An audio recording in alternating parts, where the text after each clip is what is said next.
یہ اللہ کی رحمتوں کا موسم بہار ہے اور اہل ایمان کے لیے کرم نوازیوں، رحمات، برکات اور انوار کا لوٹ سیل میلہ ہے، جس میں گناہگاروں کی بخشش و مغفرت کا ساماں ہوتا ہے اور اللہ ماہ صیام کی ہر شب کو گناہگار جہنم کی آگ سے آزاد فرماتا ہے۔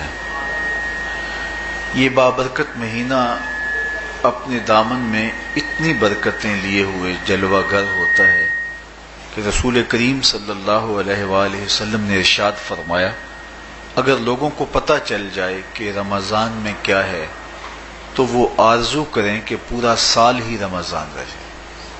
اتنی برکتیں اور اتنی رحمتیں اللہ نے اس مبارک مہینے کے دامن میں ڈال دی ہیں۔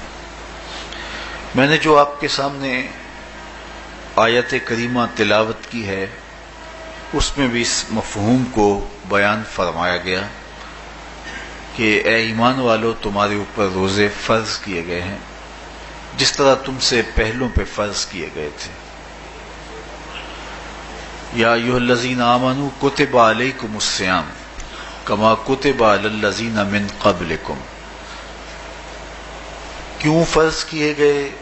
وجہ کیا ہے؟ لعلکم تتقون، تاکہ تم متقی بن جاؤ، تم پرہیزگار بن جاؤ۔ تو روزے کی فرضیت کا نتیجہ تقوی کا حاصل ہونا ہے، اتقاء کی دولت کا نصیب ہونا ہے۔ تو اس آیت کریمہ میں تین چیزیں بیان کی گئی۔ سب سے پہلی، اے ایمان والو، تمہارے اوپر روزے فرض کیے گئے۔ پھر دوسری بات، جس طرح تمہارے سے پہلوں پہ فرض کیے گئے۔ اور تیسری بات، تاکہ تمہیں تقوی کا نور نصیب ہو، تمہیں اتقاء کی دولت نصیب ہو۔ تو ایک تو روزے کی فرضیت کا حکم دیا گیا، اور دوسرا یہ تسلی دی گئی کہ یہ بھوک اور پیاس کی شدت تمہیں ہی نہیں کاٹنا پڑے گی، تم سے قبل بھی لوگ یہ عبادت کرتے رہے ہیں اور وہ اس مشکل عبادت سے تقوی کو حاصل کرتے رہے ہیں، اور تمہیں بھی ہم اس راستے سے تقوی نصیب کرنا چاہتے ہیں۔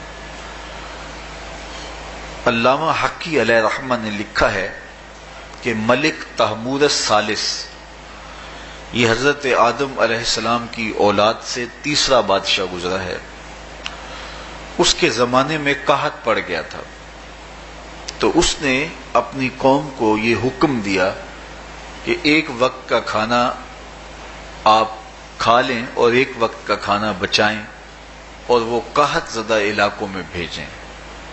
تو قوم نے اس حکم کو بصر و چشم قبول کیا اور ایک وقت کا فاقہ کاٹ کے اپنے ان بھائیوں کے لیے وہ کھانا بھیجتے جو قحط میں مبتلا تھے۔ قوم کی یہ ادا اللہ کو پسند آ گئی اور وقت کے نبی پر وحی کی گئی کہ تمہارے اس عمل کو ہم عبادت قرار دیتے ہیں۔ تو حضرت آدم علیہ السلام کے بعد متصل ہی یہ عبادت فرض کی گئی، اور پھر جتنی بھی ملتیں، قومیں اور امتیں آئیں، ان میں روزے کی تحسین کی گئی اور روزے کی تلقین کی گئی۔ پرانی جتنی بھی کتابیں ہیں، اناجیل ہیں، تورات ہے، اس میں روزہ داروں کی تعریف موجود ہے۔ اور حضور علیہ السلام جب اس دنیا پہ تشریف فرما ہوئے تو آقا کریم روزے کی فرضیت سے پہلے بھی روزے رکھتے تھے۔ ویسے روزہ سن 2 ہجری کو فرض ہوا ہے، شعبان المعظم کے مہینے میں، لیکن اس سے قبل بھی ایام 20 کے حضور روزے رکھتے تھے، اور اس کے علاوہ بھی مختلف ایام میں اللہ کے محبوب روزے رکھتے تھے۔